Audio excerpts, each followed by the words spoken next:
আজকের আলোচনার বিষয় সরকারি দল কেন সংবিধান সংস্কার পরিষদের শপথ নিল না।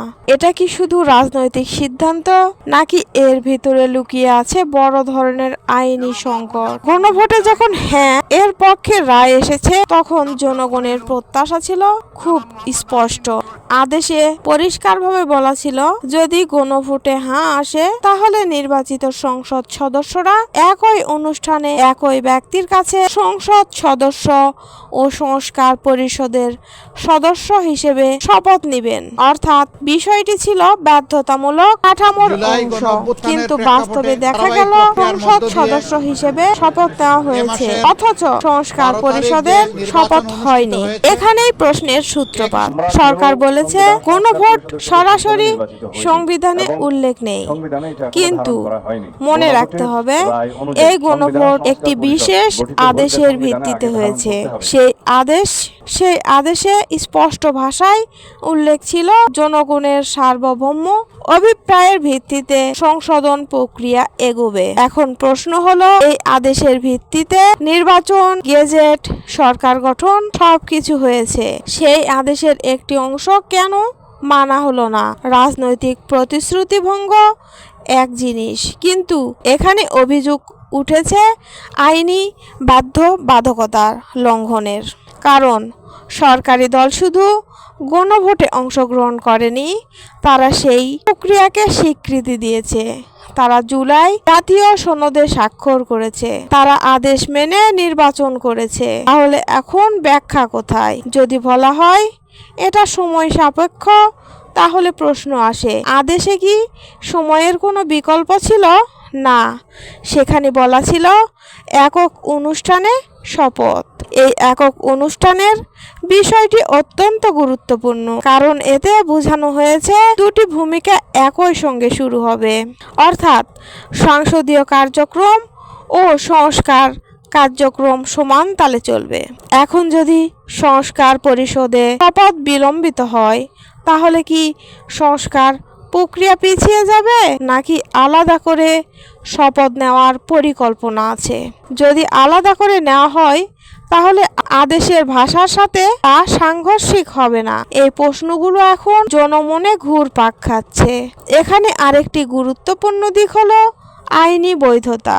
গণভোট সংবিধানে সরাসরি উল্লেখ না থাকলেও বিশেষ আদেশের মাধ্যমে এর বৈধতা প্রতিষ্ঠিত হয়েছে। সেই আদেশ যদি বৈধ হয় তাহলে তার শর্তও বৈধ।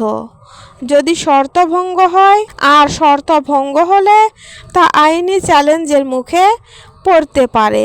বিরোধী দলগুলো ইতিমধ্যে বলেছে এটি জনগণের রায়কে অগ্রাহ্য করা। তাদের বক্তব্য সরকার গঠনের প্রথম দিনে যদি প্রতিশ্রুতি ভঙ্গ হয় তাহলে ভবিষ্যতে কি আশা করা যায়? অন্যদিকে সরকারের সমর্থকরা বলছেন সবকিছু ধাপে ধাপে হবে, অথচ বিতর্ক তৈরি করা হচ্ছে। কিন্তু সমস্যা হচ্ছে সরকারের পক্ষ থেকে স্পষ্ট ব্যাখ্যা না আসা। রাজনীতিতে নীরবতা অনেক সময় সংকট বাড়িয়ে দেয়, কারণ মানুষ ব্যাখ্যা না পেলে সন্দেহ তৈরি করে। একটি রাষ্ট্র জনগণের সার্বভৌমত্বের সর্বোচ্চ। গণভোট সেই সার্বভৌম ইচ্ছার প্রকাশ। হ্যাঁ মানে জনগণ পরিবর্তন চায়। এখন সেই পরিবর্তনের সূচনা যদি প্রশ্নবিদ্ধ হয় তাহলে আস্থার সংকট তৈরি হওয়া স্বাভাবিক নয়। এখানে একটি বড় আইনি জটিলতার সম্ভাবনাও আছে। ধরা যাক ভবিষ্যতে কেউ আদালতে গিয়ে প্রশ্ন তোলে আদেশ অনুযায়ী শপথ না হলে সংস্কার প্রক্রিয়া বৈধ কিনা। তখন আদালতকে ব্যাখ্যা দিতে হবে আদেশের ভাষা কতটা বাধ্যতামূলক ছিল। যদি আদালত বলে এটি বাধ্যতামূলক তাহলে সরকারের উপর চাপ বাড়বে, আর যদি আদালত বলে এটি পরামর্শমূলক ছিল তাহলে রাজনৈতিক বিতর্ক চলবে। অর্থাৎ যেদিকেই যায় বিতর্ক থামছে না। সবচেয়ে বড় বিষয় এটি প্রতীকী দিক থেকেও গুরুত্বপূর্ণ ছিল। একই অনুষ্ঠানে দ্বৈত শপথ মানে নতুন রাজনৈতিক অধ্যায়ের সূচনা একসাথে।